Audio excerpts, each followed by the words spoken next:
مفتی طارق مسعود صاحب آپ کی دروس کا سلسلہ وہ الحمدللہ جاری و ساری ہے. خلق خدا کو ان کی بہت سی باتوں سے نفع بھی ہوا ہے اور لوگ استفادہ کرتے رہتے ہیں، لیکن خدا جانے کہ مفتی صاحب کو کیا ہو گیا. کبھی کبھی وہ پٹڑی سے ٹل جاتا ہے اور ہٹ جاتا ہے. آج ایک ایسی بات میں سفر میں ہوں اور آواز بالکل میری بیٹھ گئی ہے، گلا بالکل جواب دے چکا ہے، لیکن کچھ دوستوں کے اصرار پر اور مفتی صاحب کے بیان سننے کے بعد امت مسلمہ کو جو تشویش لائق ہے اس کے ازالہ کے لیے کچھ باتیں عرض کر دیتا ہوں. حضرت مفتی صاحب کا یہ کہنا کہ آپ صلی اللہ علیہ وسلم امی تھے اور کوئی آیت کریمہ نازل ہو جاتی یا کوئی صورت،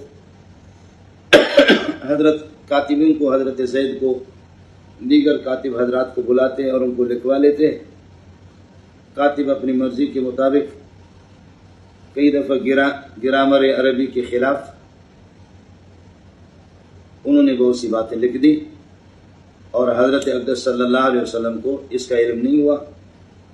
قرآن کہہ رہے ہیں محمد صلی اللہ علیہ وسلم جو قرآن پیش کر رہے ہیں ایک لفظ بھی ان کے دائیں ہاتھ نے کبھی نہیں لکھا، ایک لفظ نہیں لکھا. جیسے ہی آیت نازل ہوتی آپ کبھی زید ابن ثابت کو بلا رہے ہیں، کبھی کسی اور صحابی کو بلا رہے ہیں، بھائی لکھو لکھو. اور دیکھو ہمارے نبی صلی اللہ علیہ وسلم جب قرآن لکھوایا نا تو چونکہ آپ لکھنا پڑھنا نہیں جانتے تھے تو بعض دفعہ کاتب سے گرامر کی غلطی ہوئی لکھنے میں، ہمارے نبی نے اس کی کریکشن نہیں کی.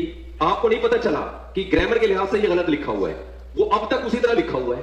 اور بقول حضرت جی کی اس کی بہت سی مثالیں قرآن پاک میں ہیں.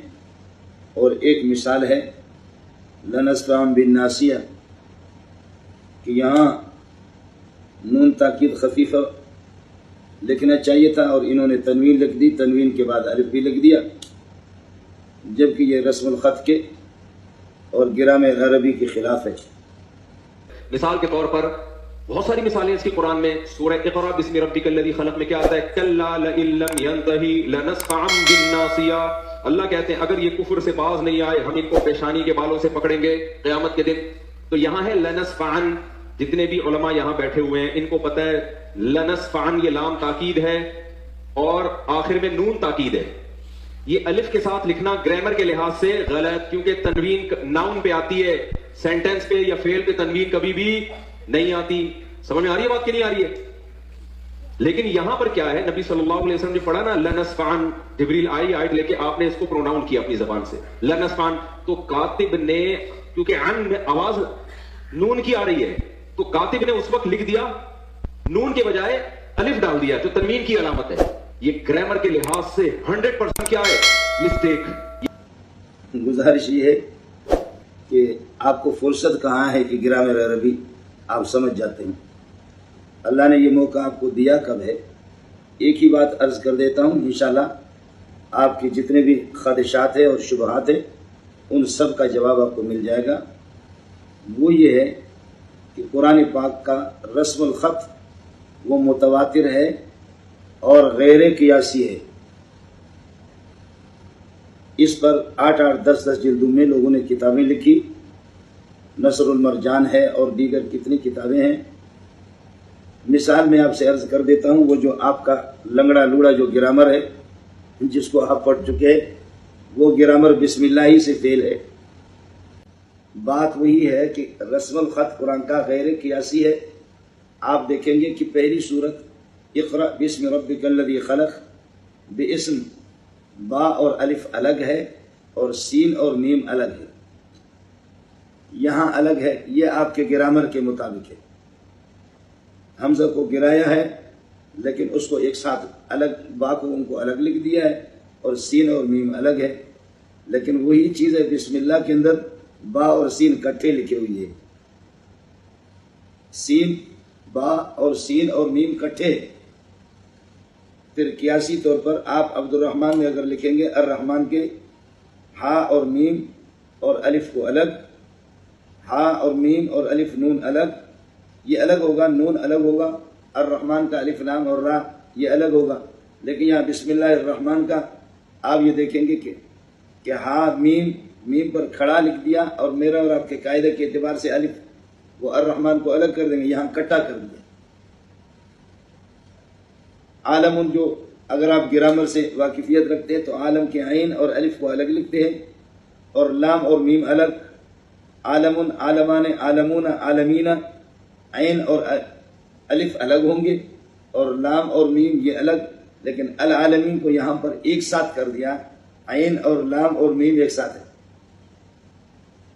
آپ حضرات جو بیٹھے ہوئے کچھ سمجھ میں آ رہا ہے؟ بالکل ہی۔ اور پھر یہ ہے کہ بہت سی چیزیں لکھی جاتی ہے، پڑھی نہیں جاتی ہے۔ اگلے والے صفحے پر آپ دیکھیں گے الذین یؤمنون بالغیب ویقیمون الصلاۃ، قرآن کا رسم الخط ہے، وہاں تو لکھا جائے گا لیکن اس کو پڑھا نہیں جائے گا۔ مشکات قرآن کے اندر ہے، وہاں لکھا جائے گا، پڑھا نہیں جائے گا۔ آپ جیسے کچھ گرامر سے ناواقف اور رسم الخط سے قرآن کے ناواقف، اور انہوں نے اب آج مشکات المصابیح کو میم شین اور کاف الف کر دیا، واو کو اڑا دیا۔ اب نئی نئی چھپائی ہوئی مشکات المصابیح، مکتبۃ البشریٰ کو بھی دیکھو، دوسروں کو بھی دیکھو، وہ آپ جیسے سمجھدار تھے۔ پھر مسئلہ ہے آگے، اگلے صفحے پر دیکھ لیں، انذرتہم۔ یہاں ایک بات تو میں نے عرض کیا کہ قرآن کا رسم الخط غیر قیاسی ہے۔ آپ دیکھیں ضربو کا واو آئے گا، اس کے بعد الف آئے گا، یہ آپ کا قانون ہے، یہ آپ کا قانون ہے۔ لیکن وباءوا بغضب من اللہ ہے، یہاں واو جمع کا ہے لیکن الف نہیں ہے۔ آپ اس کو بھی کہہ دیں تو یہ گرامر کے خلاف نہیں ہے۔ اصل میں گرامر کی حیثیت وہ خادم کی ہے۔ گرامر یہاں فعل ہو جاتا ہے تو پھر کہتے ہیں یہ شاذ ہے۔ گرامر آپ کو یاد رہنا چاہیے کہ گرامر تابع ہے اور قرآن کا رسم الخط مطبوع ہے۔ گرامر تابع ہے اور قرأت متواترہ وہ مطبوع ہے۔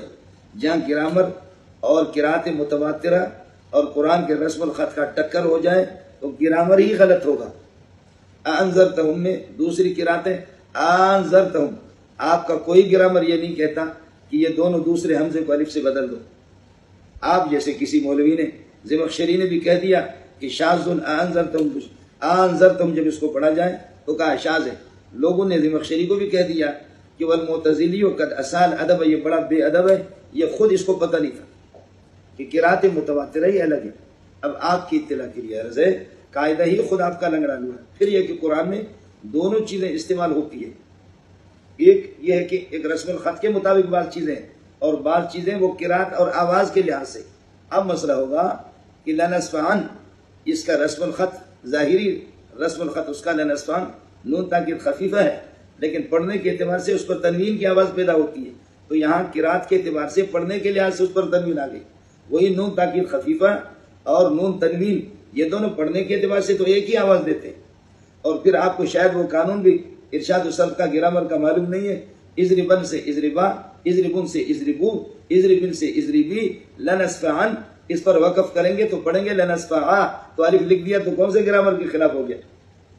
گرامر تو خود ہی ہے، اضربن سے اضربا، اضربن سے اضربو، اضربن سے اضربی، لنسفعن بالناصیہ، لنسفعن بالناصیہ، یہ وصل کی صورت میں۔ اور جب آپ وقف کریں گے تو لنسفعا اس کو پڑھیں گے، لنسفعا ہی اس کو پڑھنا پڑے گا۔ یہی حال ہے وَلَيَكُونَ مِنَ الصَّاغِرِينَ، وَلَيَكُونَ آپ اس کو پڑھیں گے، وہ تو اس کی آواز ہے۔ پھر آپ کے قاعدے کے اعتبار سے آپ مجھے بتائیں وَتَظُنُّونَ بِاللَّهِ ظُنُونَا، یہاں یہ دیکھیے کہ قرأت مقدم ہے، آپ کا گرامر کہتا ہے وَتَظُنُّونَ بِاللَّهِ ظُنُون، جب وقف کریں گے وَتَظُنُّونَ بِاللَّهِ ظُنُون، الف لام آ گیا تو اس کے بعد الف تو نہیں آئے گا۔ تنوین پر وقف ہوتا ہے تو الف پیدا ہوتا ہے، لیکن یہاں تنوین کو تو الف لام نے ختم کر دیا، الف لام نے ختم کر دیا، تو اگر وقف کریں گے وَتَظُنُّونَ بِاللَّهِ ظُنُون، وَتَظُنُّونَ بِاللَّهِ ظُنُون ہوگا، حالانکہ وَتَظُنُّونَ بِاللَّهِ ظُنُونَا، یہ قرأت مقدم ہے، قاعدہ آپ کا یہاں پر فعل ہے۔ اور اگر آپ کو سمجھ میں نہ آ جائے تو وَاتَّقُوا اللَّهَ الَّذِي تَسَاءَلُونَ بِهِ وَالْأَرْحَامَ، یہ قرأت ہماری قرأت میں، عاصم کی قرأت میں مشہور یہی ہے وَاتَّقُوا اللَّهَ الَّذِي تَسَاءَلُونَ بِهِ وَالْأَرْحَامَ، لیکن حضرت حمزہ کی قرأت میں وَاتَّقُوا اللَّهَ الَّذِي تَسَاءَلُونَ بِهِ وَالْأَرْحَامَ۔ آپ جیسے گرامر سے ناواقف لوگوں نے کہا کہ شاذ، قرآن کو اس قرأت کو شاذ کہا، حالانکہ قرأت متواتر شاذ نہیں ہوتا، قانون آپ کا شاذ ہے، قانون آپ کا شاذ ہے۔ اس لیے علامہ آلوسی کو آپ دیکھیں گے جنہوں نے یہ کہا کہ یہ شاذ ہے، وَاتَّقُوا اللَّهَ الَّذِي تَسَاءَلُونَ بِهِ وَالْأَرْحَامَ، چونکہ قانون آپ کا گرامر یہ کہتا ہے کہ اس میں ظاہر کا ضمیر مجرور جب عطف ہوتا ہے تو پھر یہ ہے کہ اس میں ظاہر معطوف پر بھی اس کو لاتے ہیں حرف جارہ کو، تو یہاں پر وَاتَّقُوا اللَّهَ الَّذِي تَسَاءَلُونَ بِهِ وَبِالْأَرْحَامِ ہونی چاہیے، مررت بِكَ وَبِزَيْدٍ۔ اس قسم کی غلطیاں بڑے بڑے لوگوں سے ہو گئی، اس لیے آپ فوراً عوام سے معافی مانگے، چنانچہ ساری باتیں چھوڑ دیں اور وضاحت خود کر لیں۔ جو وضاحت آپ نے کی ہے وہ بالکل غلط ہے، جو وضاحت آپ نے کی ہے مجھے بتایا ساتھیوں نے، میں تو سفر پہ ہوں، وہ بالکل غلط ہے۔ صاف صاف الفاظ میں یا بصورت دیگر مجھے ٹائم دے دے، منظور نام ہے میرا، منظور مینگل، علماء کو بٹھا دے، ہماری گفتگو ہوگی پھر انشاءاللہ، یا آپ میرے پاس تشریف لائیں یا میں آپ کے پاس۔ گرامر سے آپ کہاں واقف ہیں؟ آپ کی گرامر کا تقاضا تو یہ ہے سجد یسجد مسجد، لیکن قرآن ہے میں مسجدہ، فقالوا ابنوا علیہم بنیانا، اور اس سے لنتخذن علیہم مسجدہ، تو لنتخذن علیہم مسجدہ، تو آپ کے گرامر کے اعتبار سے تو مسجدہ ہونا چاہیے، مسجدہ تو نہیں ہے۔ سجد یسجدوں سے مسجدن اور حالت وقف میں مسجدہ، تو یہ مسجدہ کیسے آ گیا؟ بات وہی ہے کہ قرات متواترہ آپ کے گرامر پر مقدم ہے۔ مصر کے وائس چانسلر جامع ازہر کے ڈاکٹر طاہا آنکھوں سے بھی نابینا تھا اور وائس چانسلر تھے، دل سے بھی نابینا تھا، کہیں اللہ نے آپ کو نابینا تو نہیں بنا دیا؟ اس نے سوشل میڈیا پہ ایک پروپیگنڈا چل رہا ہے کہ میں نے یہ کہا ہے کہ قرآن میں معاذ اللہ نقل کفر گرامر کی غلطیاں ہیں۔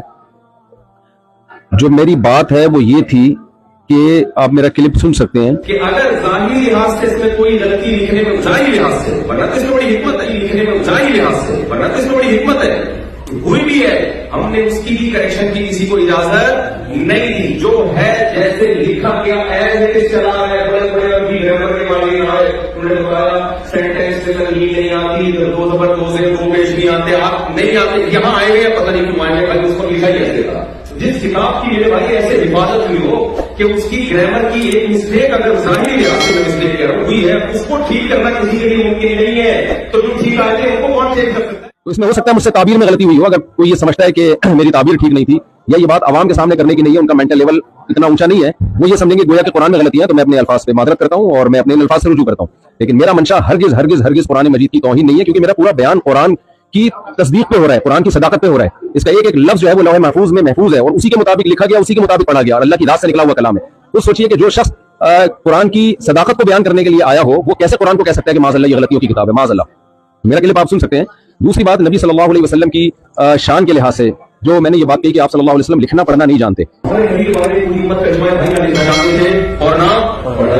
میں نے ہرگز ہرگز آپ کو ان پڑھ کا لفظ آپ کے لیے استعمال نہیں کیا، یہ توہین کا لفظ سمجھتا ہوں میں۔ میری طرف کسی نے منسوخ کیا کہ میں نے یہ کہا کہ میں نے نبی کو معاذ اللہ ان پڑھ کہا ہے، ہرگز نہیں۔ میں نے کہا آپ صلی اللہ علیہ وسلم لکھنا پڑھنا نہیں جانتے، یہ لفظ امی کا ترجمہ ہے اور یہ بھی نبی صلی اللہ علیہ وسلم کی شان میں بیان کیا ہے۔ مقصد یہ ہے کہ آپ صلی اللہ علیہ وسلم جو لکھنا پڑھنا نہیں جانتے پھر بھی تمام علوم کے حامل ہیں، کیونکہ آپ نے براہ راست اللہ سے علم لیا ہے، اور اللہ کے بعد میرا عقیدہ ہے کہ آپ صلی اللہ علیہ وسلم سے بڑا علم والا اس کائنات میں اللہ نے پیدا نہیں کیا۔ تو آپ لکھنا پڑھنا نہ جاننے کے باوجود ساری دنیا کو آپ نے پڑھایا ہے، ساری دنیا آپ سے سیکھنے کی محتاج ہے، تو یہ نبی صلی اللہ علیہ وسلم کا معجزہ ہے، اور جب کسی کا معجزہ بیان کیا جاتا ہے تو معجزہ اس کی تعریف میں ہوتا ہے۔ پھر بھی میں اگر سمجھتا ہوں کہ اگر کسی کو یہ میرے لفظ سے یہ لگا کہ میں نے سید الانبیاء صلی اللہ علیہ وسلم کی توہین کی ہے تو میں اس سے بھی معذرت چاہتا ہوں، اور میرا عقیدہ یہ ہے کہ میں یہ سادہ سمجھتا ہوں کہ ناموس رسالت پر اگر میری موت واقع ہو جائے تو میں سمجھتا ہوں اس سے بڑی کوئی دنیا میں کامیابی نہیں ہے۔ تو سید الانبیاء صلی اللہ علیہ وسلم کا پیغام ہی ہے اور آپ کی سیرت ہی ہے اور آپ کی تعظیم ہی ہے جس کو لے کر ہم دنیا میں گھوم رہے ہیں۔ تو اللہ تعالیٰ مجھے بھی عمل کی توفیق دے اور ہمارے جتنے بھی اہل اسلام ہیں سب کے دل میں اللہ پیغمبر کی محبت اور قرآن کی صداقت دل میں بٹھائے۔ اور جن صاحب نے میرے خلاف کلپ بنایا یا جو بھی میرے خلاف کلپ بنا رہے ہیں، آپ سب کو پاکستان کے حالات معلوم ہیں، جس طرح سے مجھے ٹارچر کیا جا رہا ہے اور دھمکیاں دی جا رہی ہیں، تو جو لوگ اس وضاحتی بیان کے بعد بھی مسلسل میرے خلاف کلپ بازی کریں گے تو میں سمجھتا ہوں کہ اگر میری ذات کو کوئی نقصان ہوا تو اس کے ذمہ دار پھر وہ لوگ ہوں گے جو میرے خلاف منفی پروپیگنڈا کر رہے ہیں۔ وما علینا الا البلاغ۔ السلام علیکم ورحمۃ اللہ۔